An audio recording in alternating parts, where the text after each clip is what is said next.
இன்னைக்கு நாங்கள் எங்கே வந்திருக்கோம்னு பார்த்தீங்கன்னா வள்ளுவர் கோட்டத்தில் இருக்க தேர்ல லைட் ஷோ போட போறாங்க. இப்போ நம்ம அதை பார்க்கலாம். அதை பார்க்கறதுக்கு லைக் பண்ணுங்க, ஷேர் பண்ணுங்க, சப்ஸ்கிரைப் பாருங்க. ஃபுல் மினிட்ஸ் கோட்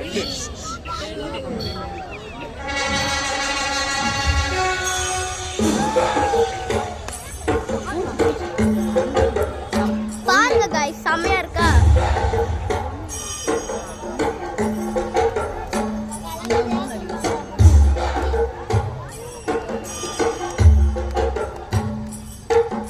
மா அதுல கூட இங்க கிளியரா தெரியுது.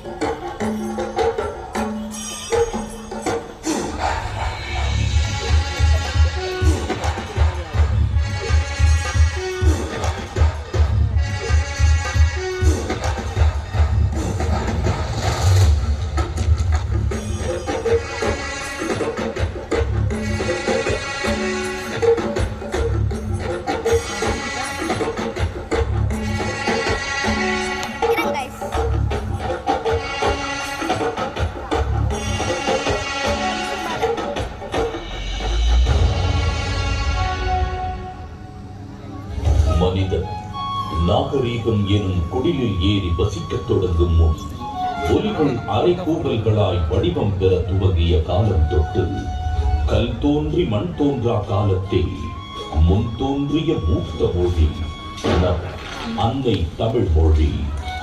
காலமெல்லாம் கடந்து நிற்கும் நம் தமிழ் மொழி உலகில் மிக பழமையான மொழி என்று கருதப்படுகிறது. மொழிகளுக்கெல்லாம் தாய்மொழியாக திகழ்ந்து தமிழரின் வரலாறு, வாழ்வியல், அறம், மாண்பு மற்றும் கலாச்சாரத்தின் அடையாளமாக விளிர்ந்து வரும் அன்னை தமிழ் மொழியின் தொன்மையை அதன் பண்பாடு, இலக்கியம், சிற்பக்கலை, ஓவியக்கலை, கட்டிடக்கலை மற்றும் கல்வெட்டுகளில் காண முடிகிறது.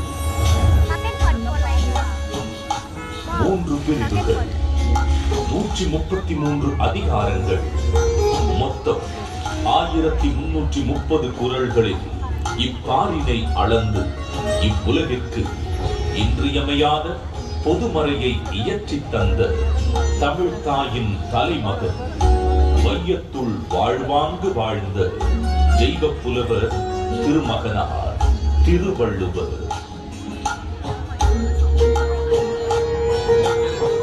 ஐயன் வள்ளுவனின் பிறந்த வருடம் தமிழக அரசால் கிமு 31 என்று வழங்கப்படுகின்றது.